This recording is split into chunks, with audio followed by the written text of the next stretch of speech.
Sebenarnya kalau kita lihat di data ya, kita berbasis data bahwa tingkat pengangguran Wonogiri itu terendah di Jawa Tengah, terendah di Jawa Tengah. Tapi bukan berarti sudah tertangani, berarti walaupun terendah kan masih ada yang belum bekerja. Kalau anak-anak Wonogiri mau merantau itu sebenarnya luar biasa, saya acungi jempol. Apalagi kalau merantaunya itu berwirausaha, pulang buat duit lebih banyak gitu ya. Ini soal dana tadi kan, karena kan sebenarnya dari pemerintah sendiri pusat ya terutama ya, itu kan ada MBG, ada Koperasi Merah Putih, itu berarti dampaknya ke BLK juga kena juga ya sebenarnya Mas ya. Ya silakan di tenaga kerja yang disiapkan itu lebih banyak ke teknologi komputer jaringan dan seperti itu. Dan itu memang mismatch ya. Jadi ini mungkin jadi sebuah sentilan juga untuk pengambil kebijakan, apakah program-program itu masih relevan untuk dilanjutkan atau tidak.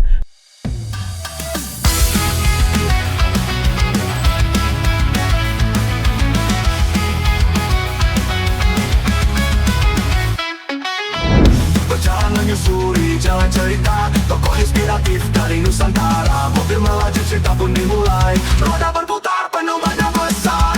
Jalan panjang penuh harmoni, sulik cerita unik lokal, inspirasi kita.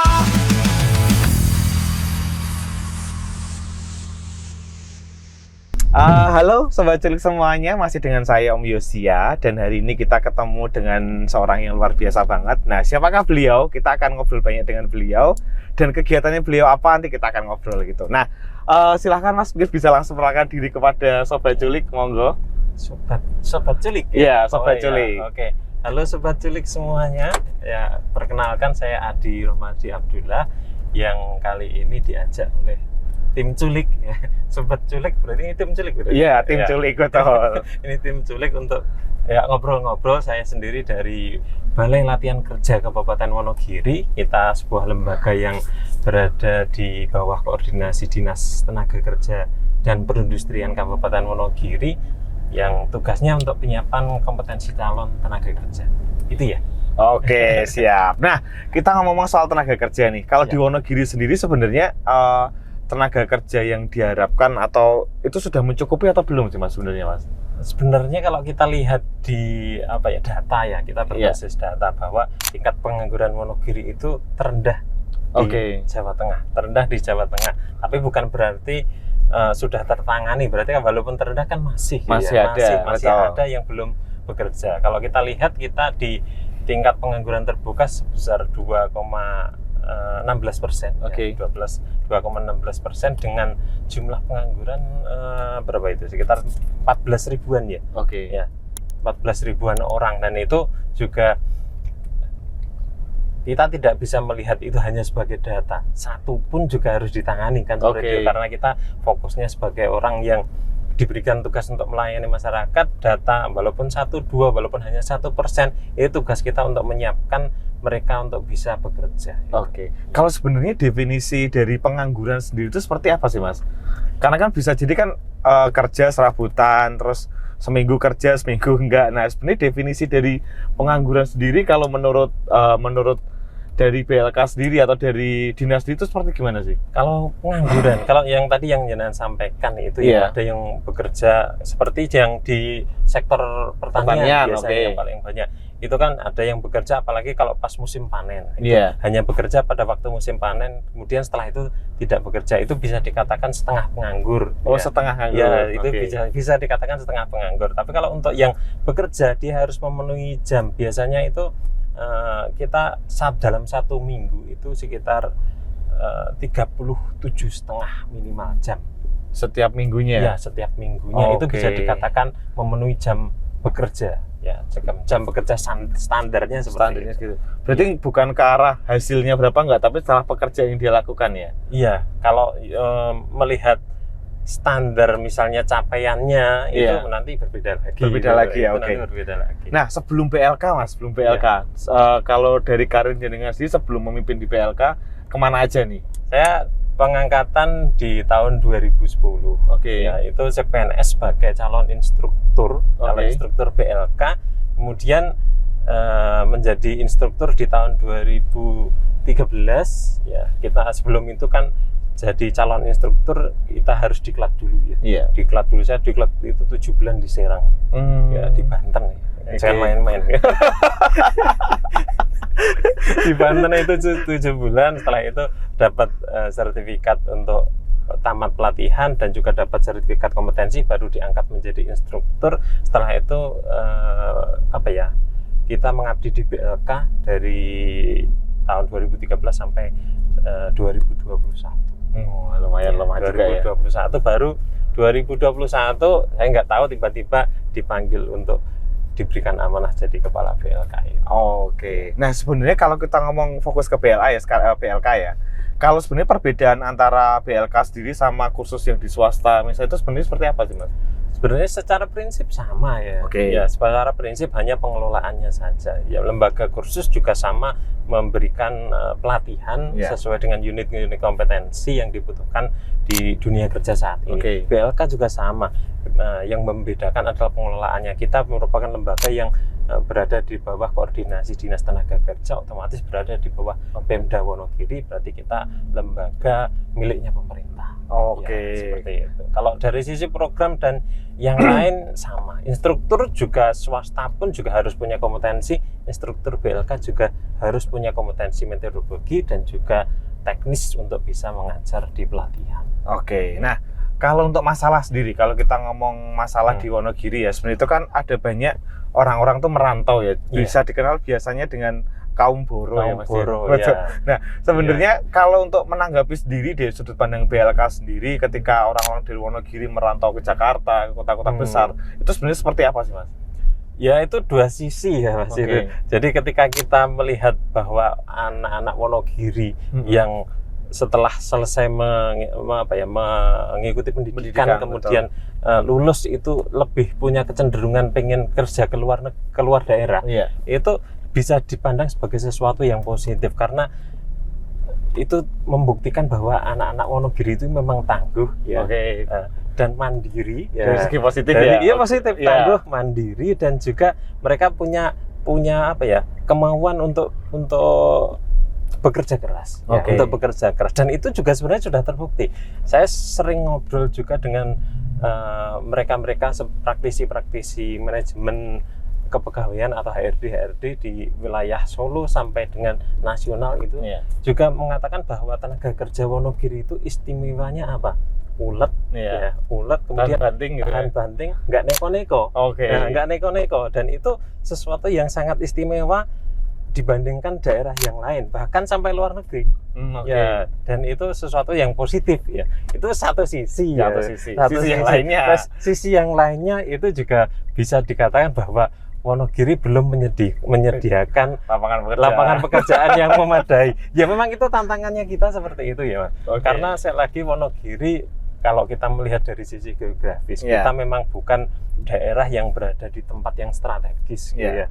Jadi kalau dibangun menjadi sebuah daerah industri, kita jauh dari infrastrukturnya gitu, Kak. Jalan tol juga tidak ada di sini. Mau bangun pelabuhan juga jauh banget. Jauh, dan itu arusnya terus banget kelihatannya. Kalau di sana mau dibangun pelabuhan kelihatannya juga susah. Jadi kita juga terbatas, sehingga potensi-potensi Wonogiri untuk ke industri mungkin kalau sekarang banyak perusahaan yang masuk itu karena hanya tertarik karena upahnya rendah aja. Upahnya rendah. Tapi kalau dari sisi geografis yang lain, lokasi dan sebagainya mungkin tidak begitu menguntungkan ya. Tidak begitu menguntungkan. Jadi Wonogiri mungkin harus cari sudut pandang yang lain, bahwa sektor mana ini yang harus dikembangkan. Yang potensi mungkin pariwisata itu ya. Pertanian juga bisa. Pertanian juga bisa. Kita punya waduk yang terbesar juga. Kita punya 2 sekarang ya. Di Waduk Gajah Mungkur, Pitekso, itu sudah waduk yang sangat besar-besar dan itu bisa mengairi daerah sekitar. Harusnya itu juga bisa dioptimalkan. Kemudian di sektor di bagian daerah Wonogiri Timur, Tenggara, di sana yang di bawah Gunung Lawu, itu juga sektor pertanian main, sektor pariwisata juga menjanjikan sebenarnya. Dan itu tantangan untuk kita untuk bagaimana mengelolanya menjadi sebuah potensi untuk bisa membuat orang Wonogiri itu tertarik mengelola daerahnya sendiri. Ya, jangan sampai ya sekali lagi bagus ya. Bagus. Kalau anak-anak Wonogiri mau merantau itu sebenarnya luar biasa, saya acungi jempol. Apalagi kalau merantaunya itu berwirausaha. Iya, pulang berduit lebih banyak iya, gitu ya. Merantaunya itu berwirausaha itu justru lebih Powerful ya? Powerful. Iya. Saya dari aslinya Girimarta, Mas. Iya. Ya, tahu Girimarta kan? Tahu. Ya, Girimarta itu yang kaya-kaya isinya bakso, Mas. Iya. Yang rantau keluar ya. Iya. Betul. Mereka yang punya tingkat ekonomi lebih itu rata-rata juragan bakso, dan itu membuktikan bahwa anak-anak Wonogiri itu sebenarnya punya potensi wirausaha yang luar biasa, tidak hanya di daerahnya sendiri, bahkan menguasai se-Indonesia. Mie ayam bakso itu terkenalnya Wonogiri se-Indonesia. Itu bukti bahwa sebenarnya potensi wirausahanya anak-anak Wonogiri itu tinggi ya. Tinggi sebenarnya. Kalau misalnya untuk Mas, kalau tadi kan sebenarnya di daerah kita kan juga perlu pembangunan ya. Iya. Kalau misalnya dari BLK sendiri biasanya untuk program-program ini juga support ke arah sana, Mas. Iya, kita support juga untuk ke arah potensi daerah juga. Potensi daerah kita kalau di BLK Wonogiri sebenarnya program-program yang kita laksanakan itu saya berdiri di dua sisi sebenarnya, Mas. Ya, berdiri di dua kaki kalau istilahnya. Saya dulu ngobrol sama Bu Kepala Dinas saya yang dulu memberikan catatan, yuk kita berdirinya di dua kaki ya.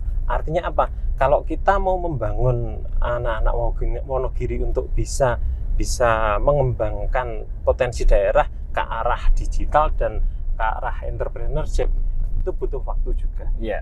Dan di sisi yang lain, potensi untuk masuk ke industri walaupun dengan UMK-nya yang rendah. Ya jangan tahu sendiri lah. Dengan UMK-nya segitu, otomatis ya tetap harus kita garap gitu loh. Jadi kita sebagai lembaga pemerintahan ya yang mau calon tenaga kerja yang mau masuk ke industri juga kita garap, kita siapkan. Calon tenaga kerja yang mau mengembangkan potensinya, kita fokusnya di digital dan entrepreneurship, itu kita kembangkan juga. Nah sekarang kalau untuk pendaftaran di BLK, kalau swasta kan biasanya kan ada bayarannya. Kalau di BLK itu sebenarnya gratis atau berbayar sih, Mas? Harus gratis. Harus gratis. Ya, harus gratis. Karena kita lembaga pemerintah dan kita sakit bukan lembaga yang bisa menerima pendanaan dari luar. Jadi kita memang fokusnya untuk memberikan pelayanan dan harusnya gratis. Harusnya gratis. Walaupun sekali lagi ya efek sekarang gitu seperti ini ya, itu yang saya tanyakan sebenarnya. Jadi memang efek efisiensi yang sedang dilaksanakan oleh pemerintah, apalagi oleh pemerintah pusat ya, itu memang dampaknya besar sekali, sehingga program pelatihan yang bisa kita laksanakan, dulu kita dalam 1 tahun bisa melaksanakan lebih dari 20 paket pelatihan, bahkan bisa sampai 30-an paket pelatihan. Tapi sekarang ya tahun ini kita hanya jalan 7 paket pelatihan saja, dan itu kalau 7 paket, 1 paket itu untuk 16 orang berarti hanya 112 orang yang bisa terbantu untuk melaksanakan pelatihan. Maka ya solusinya ya kita harus nyari inovasi. Nah, sebelum nanti kita ngomong soal inovasi ya, kalau sebenarnya soal dana tadi kan, karena kan sebenarnya dari pemerintah sendiri pusat ya terutama ya, itu kan ada MBG, ada Koperasi Merah Putih, itu berarti dampaknya ke BLK juga kena juga ya sebenarnya, Mas ya? Ya silakan silakan didefinisikan sendiri. Ya intinya dari awalnya hanya dulu kita bisa menjalankan lebih dari 20 paket di mana jumlah peserta yang bisa kita latih, yang bisa kita fasilitasi dari semuanya. Jadi kalau pelatihan itu kan nggak hanya sekedar kita sudah punya instruktur, kita sudah punya alat, walaupun sudah ketinggalan, banyak ketinggalan alatnya kita. Tetapi nggak hanya cukup itu untuk melaksanakan pelatihan. Jadi kita butuh bahan untuk bisa jalan. Kita butuh untuk fasilitasi untuk peserta seperti konsumsinya dan sebagainya. Kalau itu tidak disediakan kan juga repot juga, kasihan, apalagi yang rumahnya jauh-jauh gitu. Nah, maka kalau dulu kita bisa melatih lebih dari 500 orang, sekarang kita hanya bisa melatih 100-an orang itu ya silakan. Dampaknya karena itu ya. Silakan. Sekarang kan berarti dituntut untuk bikin inovasi kan berarti. Nah, inovasi sendiri tuh dari BLK sendiri supaya tetap bisa melatih orang juga membuat mereka punya skill juga, kemampuan, itu berarti seperti apa? Ya, ini juga sekali lagi ya, karena desakan yang kondisi ya, karena kita didesak oleh kondisi yang sekarang terjadi, sehingga kita harus untuk melaksanakan kegiatan sangat terbatas, maka kita tidak bisa berdiam diri. Seperti itu. Kami di BLK punya alat, punya instruktur yang punya kompetensi, dan itu sudah digaji oleh negara. Ya, maka kalau itu kita diamkan saja, ya kita mengkhianati amanahnya seperti itu. Jadi kita berusaha untuk bisa memberikan layanan. Jadi kita punya program baru sudah jalan 2 tahun ini. Kita program short course yang ada di BLK atau pelatihan pendek yang ada di BLK, namanya Skill Grab. Ya, Skill Grab ya, nanti silahkan kalau teman-teman mau cari tahu silahkan buka websitenya BLK, blkwonogiri.com, nanti di situ ada linknya ke Skill Grab. Atau kalau mau langsung ke subdomainnya itu di skillgrab.blkwonogiri.com. Nah, di situ ada berbagai macam pelatihan gratis yang kita laksanakan tanpa menggunakan anggaran sama sekali, 0 rupiah. Ya, 0 rupiah. Nah, kebutuhannya untuk pelatihan itu sendiri, kayak misalnya kalau butuh alat peraga atau butuh misalnya bahan-bahan gitu, berarti gimana itu? Nah, itu tadi, karena sekali lagi 0 rupiah yang kita sediakan untuk peserta, maka mau tidak mau untuk peserta yang ikut pelatihan di Skill Grab harus menyediakan sendiri. Seperti contoh yang kita laksanakan, kita melatihan untuk menjahit. Kita menjahit itu 40 jam pelatihan 5 hari, Senin sampai Jumat. Nah, itu kita laksanakan untuk menjahit dasar, menjahit lurus, menjahit lengkung dan sebagainya. Itu bahan-bahan yang dibutuhkan kan nggak begitu banyak. Ya paling hanya kain, paling ya 0,5 sampai 1,5 meter lah. Kemudian benang dan sebagainya, kemudian kapur dan sebagainya, itu biasanya. Saya tahunya itu, saya bukan orang jaga. Nah, itu paling nggak sampai 50.000. Ya, dan itu harus disediakan sendiri oleh peserta, kita tidak menyediakan, mereka bawa sendiri. Kemudian untuk yang lain ya peserta yang daftar Skill Grab ya nanti kita berikan arahan. Nanti kita tidak ada makan siang loh, bawa bekal sendiri ya. Gitu.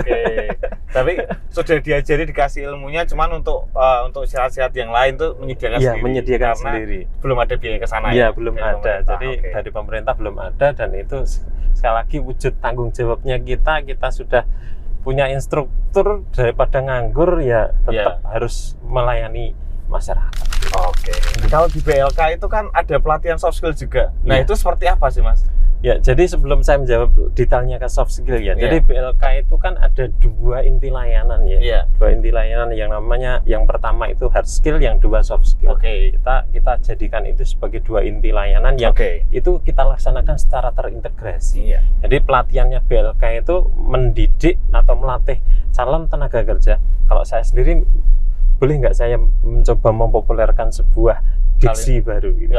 Diksi baru bahwa anak-anak muda sekarang itu jangan lagi dipanggil sebagai calon tenaga kerja, harusnya sudah mulai dirubah menjadi talenta kerja. Kalau perbedaannya kalau tenaga kerja itu seolah-olah arahnya itu hanya ke industri, dan dia hanya menjadi pelaku yang tidak bersifat mandiri. Tetapi kalau talenta kerja, dia punya potensi yang harus dikembangkan. Untuk bisa dalam wujud karir, bisa juga dalam wujud wirausaha.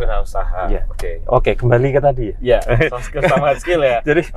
Jadi kita punya 2 core value, yaitu hard skill dan soft skill, yang kita laksanakan terintegrasi. Seperti kita di pelatihan yang kita laksanakan saat ini, pelatihan vokasi nasional, itu kemarin juga sudah kita laksanakan soft skill di 3 hari pertama, dan itu kita maintain sampai pelatihan selesai soft skillnya berbarengan dengan hard skill yang mereka laksanakan. Jadi kalau hard skill kan teknisnya, jahitnya atau mungkin yang lain-lainnya. Tapi kalau soft skillnya kita laksanakan dari awal sampai akhir pelatihan, sehingga mereka kita ajari untuk bisa membuat habit membuat habit supaya nanti ketika sudah selesai dari BLK pun mereka siap. Jadi pelatihan di BLK untuk soft skillnya kita materinya utamanya ada 4.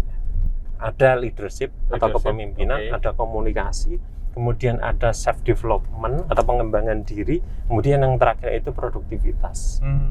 Itu yang kita laksanakan di BLK, kita ramu dalam berbagai macam kegiatan, nanti videonya kita kirimkan. Oke, siap. Kalau sebenarnya kalau untuk pasti kan ada kayak materi pembelajarannya kayak kurikulumnya gitu. Iya. Itu biasanya dapat dari pusat atau dari BLK nyusun sendiri yang sesuai dengan kebutuhan industri yang ada di sana, Mas. Biasanya gimana? Jadi ada 2 jenis ya. Jadi kalau pelatihan yang berbasis anggaran dari pusat itu program yang dipakai itu program yang sudah harus terverifikasi oleh Badan Sertifikasi Kompetensi dari Stankom Proklatnya Kemenaker ya. Jadi itu harus terverifikasi sehingga itu yang kita pakai. Tetapi kalau untuk program-program yang lain seperti Skill Grab itu yang program sukses itu kita sendiri dari BLK sendiri, instruktur kami yang menyusunnya gitu. Nah, kalau kita ngomong soal program-program ya, kalau saya pernah baca itu kan untuk kelasnya sendiri itu ada di BLK itu ada kelas konten kreator, desain grafis, sampai administrasi yang memang itu dibutuhkan di era sekarang. Berarti kan termasuk adiktif itu berarti masuk dari internal sendiri masukan atau karena dari pusat juga? Sebenarnya BLK Wonogiri itu termasuk pionir di dalam beberapa materi pelatihan, di dalam beberapa program pelatihan seperti konten kreator itu kita yang pertama menjadi pionir untuk bisa memberikan masukan ke pusat untuk bisa membuat program seperti ini. Jadi kami dari dari lembaga pemerintah sebenarnya ini mungkin jadi kritikan juga ya. Jadi kritikan selama ini lembaga pemerintahan itu sebenarnya terlihat hanya sebagai lembaga yang reaktif ya, reaktif. Jadi kami yang di lembaga pemerintahan itu cenderungnya itu menunggu ketika ada desakan dari bawah, dari masyarakat. Padahal seharusnya tidak seperti itu. Jadi dari lembaga lembaga pemerintahan sebagai pelayan tertinggi harusnya seperti itu. Nah, itu harusnya memang sudah membuat sebuah mindset baru bahwa mereka harus menjadi lembaga yang proaktif. Artinya apa? Kebutuhan masyarakat itu nggak harus nunggu. Mereka menunggu sehingga kita harusnya lebih dulu. Kalau apalagi kalau kita bandingkan dengan swasta. Dari swasta itu punya pengembangan kompetensinya itu sudah jauh lebih tinggi, sudah sampai mungkin di atasnya AI kalau di BLK sekarang sudah ada materi AI-nya, sudah ada dan itu kita seolah-olah hanya menunggu masyarakatnya terjepit untuk harus belajar di situ sehingga kita menyediakan. Padahal harusnya nggak seperti itu. Harusnya kita lebih dulu. Tapi untuk bisa lebih dulu itu butuh Jer Basuki mawa Beo. Nah itu yang jadi masalah gitu. Kami punya sebuah konsep Mas di BLK Wonogiri. Konsepnya adalah Wonogiri Digital and Entrepreneurship Training Center. Ya kita punya cita-cita bahwa BLK Wonogiri itu bisa berkembang menjadi sebuah pusat pelatihan untuk digital dan juga kewirausahaan entrepreneurship. Jadi itu cita-cita kita sehingga kita punya sebuah grand design namanya WDS Wonogiri Digital Space. Itu sedang kita rancang dan kemarin sudah kita buat DED-nya, Digital Engineering Design-nya itu untuk bisa merubah mindset bahwa BLK yang kuno dengan program-program yang jadul itu kita rubah konsepnya menjadi BLK yang modern yang siap untuk bisa lebih dulu daripada kebutuhan yang ada gitu. Itu sebenarnya seperti itu. Kalau dari yang kemarin dari untuk yang konten kreator, desain grafis sampai AI itu banyak yang daftar Mas. Banyak untuk peminatnya karena kan biasanya kita lihat dari pasarnya ada kebutuhan kemudian ketika di BLK itu dia bikin kalau banyak yang terserah berarti memang kebutuhan masyarakat ke arah sana gitu. Jadi memang kita tidak yang namanya membuat sebuah program pelatihan itu tidak bisa asal kita maunya seperti apa Ada sebuah metode yang namanya training need analysis gitu ya. Jadi ada analisis kebutuhan pelatihan yang harus kita siapkan untuk bisa menentukan program apa yang harus kita buat. Dan itu juga sekali lagi ada faktor-faktor, nggak hanya sekedar kebutuhan masyarakat dan kebutuhan industri, tren itu juga mempengaruhi dan juga sekali lagi kalau kita bersikap proaktif maka kita harus melihat ke depan, ke depan. Walaupun peminatnya mungkin sedikit dan ini sebenarnya anomali sebenarnya. Di Wonogiri itu sebenarnya potensi untuk bisa menjadi seorang konten kreator itu subjek yang digarap banyak sekali subjek yang digarap banyak sekali. Tetapi orang-orang yang mau terjun ke sana secara khusus itu biasanya masih jarang. Masih jarang. Jadi menjadi seorang konten kreator yang secara khusus mendedikasikan diri menjadi konten kreator itu sebenarnya jarang. rata-rata itu dia hanya side jobnya dulu, baru setelah merasa bahwa side jobnya itu menghasilkan lebih banyak, baru setelah itu kan bantu setir seperti itu. Ya, nah, rata-rata seperti itu, sehingga kita bagaimana menciptakan sebuah program enggak hanya sekedar karena peminatnya banyak, enggak, tetapi karena juga potensi, karena juga mungkin apa ya, kebutuhan dari perkembangan teknologi sekarang itu memang seperti itu. Nah, oke, kalau sekarang kita masuk ke peserta PLK ya. Kan kebanyakan sekarang ini kan masuk ke Gen Z ya. Iya. Ya, Gen Z sendiri itu kan banyak ngomong generasi sandwich kah, strawberry, di mana dia kreatifnya tinggi tapi moody, kadang-kadang nggak mood dan sebagainya lah. Dari PLK sendiri ketika ada yang masuk seperti itu, gimana treatmentnya sehingga dari generasi yang Gen Z tadi bisa benar-benar diterima di perusahaan gitu. Nah, karena kalau di sisi lain perusahaan biasanya kan pengennya juga yang benar-benar qualified, nggak moody. Jadi kalau moodnya lagi bagus banget, tapi ketika nggak mood kerjaannya berantakan gitu. Dari PLK sendiri gimana caranya mengatasi itu gitu? Iya, betul sekali. Jadi itu ya permasalahan kita semua, ya, permasalahan kita semua. Dan apa ya, yang kita layani saat ini hampir 90% ya memang Gen Z gitu ya. Yang kita layani sekarang itu memang generasi yang sekarang berusia masuk ke dunia kerja lah, memang pas-pasnya sekarang. Dan memang kenyataannya seperti itu, bahwa anak-anak muda sekarang moodnya itu gampang berubah, ya, seperti itu. Dan makanya di awal kita berikan penguatan karakter tadi. Ya, jadi soft skill-nya BLK yang kita integrasikan di dalam sebuah program pelatihan yang kita laksanakan secara terus-menerus. Jadi soft skill-nya BLK itu jenengan mungkin bisa membandingkan dengan lembaga-lembaga yang lain. Kalau kita melaksanakan soft skill itu tidak hanya sekedar 1 hari selesai, 2 hari selesai, walaupun nanti 1-2 hari itu dalam bentuk penguatan yang dilakukan secara serentak, tetapi nanti pengawalannya, jadi kita laksanakan integrasinya itu selama terus-menerus, sehingga kita memantau terus, memantau terus perkembangannya dari day by day-nya. Jadi tiap hari kita ada apel paginya untuk bisa memberikan penguatan karakternya. Kemudian siang juga mereka diberikan kesempatan untuk berorganisasi. Apel siang peserta pelatihan itu dikoordinir oleh mereka sendiri. Itu untuk menguatkan leadership-nya, menguatkan komunikasinya, menguatkan bagaimana mereka berorganisasi seperti itu. Dan sekali lagi ketika mereka dilatih pelan-pelan, dilatih pelan-pelan untuk bisa menguatkan karakter yang ada di dalam dirinya, ya stigma generasi lembek, strawberry dan sebagainya nanti lama-kelamaan juga akan hilang ya.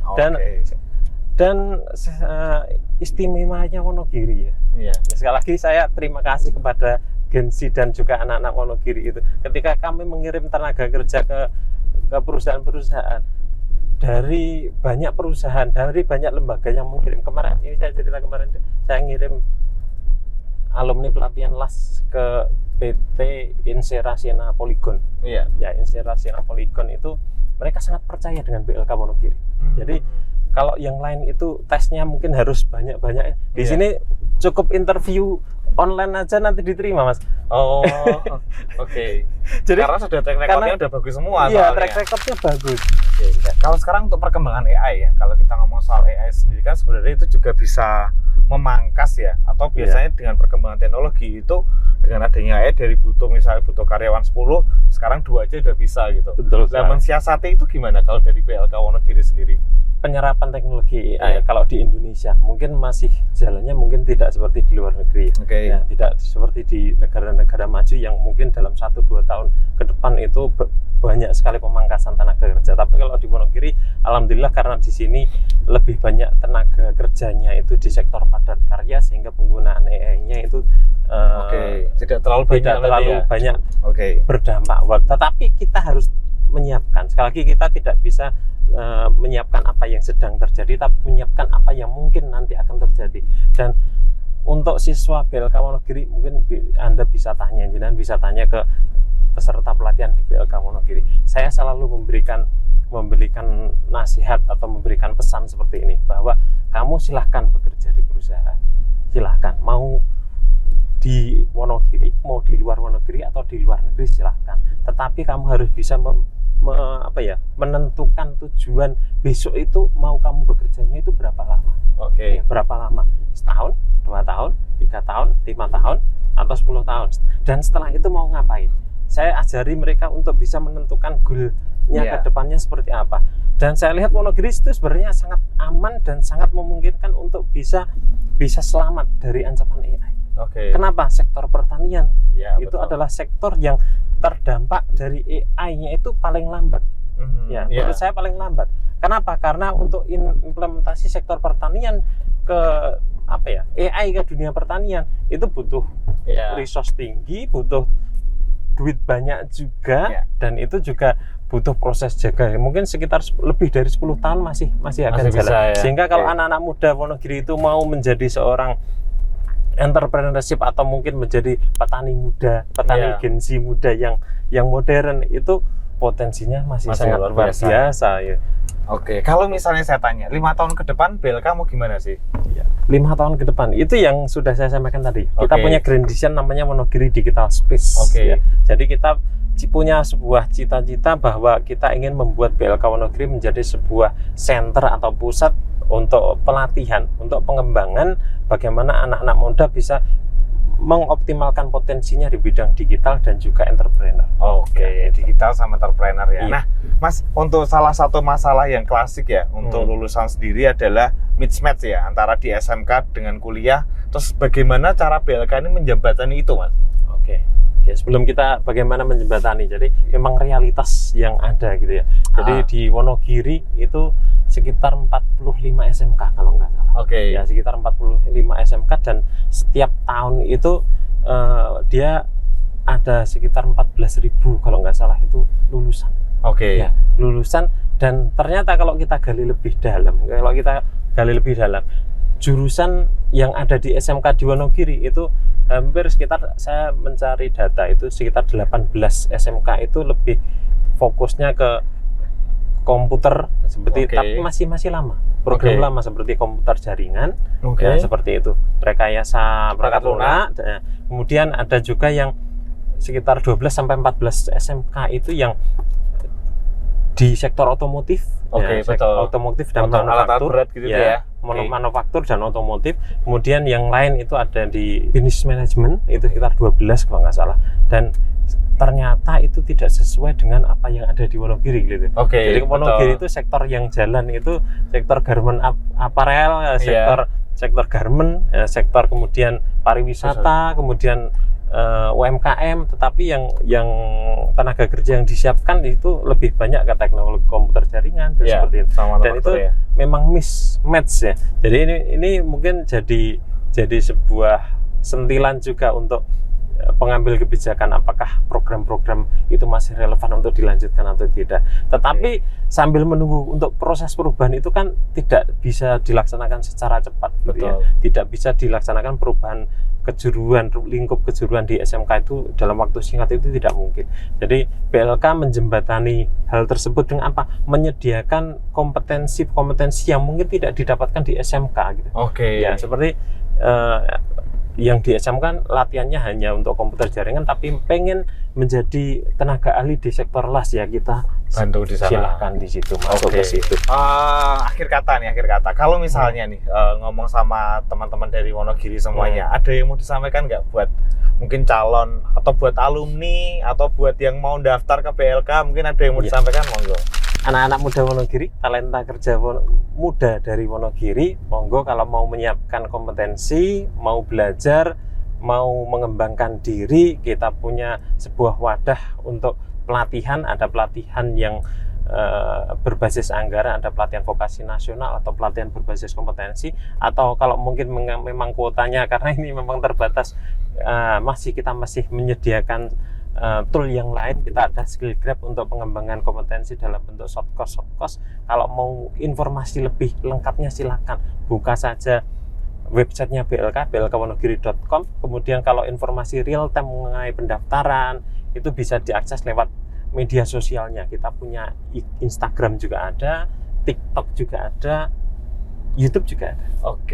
Gitu ya. Silakan. Jadi mau yang pengen tahu lebih detail nanti bisa langsung kunjungi sosmednya dari BLK. Nama sosmednya apa Mas tadi, Mas? Kalau Instagramnya BLK Wonogiri _Disnagri. Oke, Ya, Disnagri. silakan Dulu, bisa langsung dicari Kalau sama. dulu BLK Wonogiri saja, tetapi diretas orang ini. Akhirnya ganti ya. Oke, siap. Oke, Mas Adi, ini ada kenang-kenangan. Ini jersey dari Regal Sport. Nanti bisa Alhamdulillah. dipakai kalau pas jadi tutor, nanti bisa dipakai gitu ya. Siap. Ini edisi spesial dari Culik ini. Ada gambar culiknya. Ada terus. Oh, ini culik. Iya. Oke, terima kasih Regal Sport atas jersinya. Ya, semoga pas nanti bisa kita laksanakan, bisa kita pakai nanti di kegiatan-kegiatan di BLK. Terima kasih. Oke, gitu dulu Sobat Culik semuanya. Kita sudah ngobrol banyak dengan Mas Adi ya, kepala dari BLK, dan harapannya buat teman-teman semuanya kalau butuh tambahan skill langsung aja daftar di BLK gitu ya. Gratis. Gratis selama kuota masih ada ya. Iya, selama karena kuota tadi masih sangkutnya ada. kebanyak. Oke, itu dari kita. Ya. Dadah.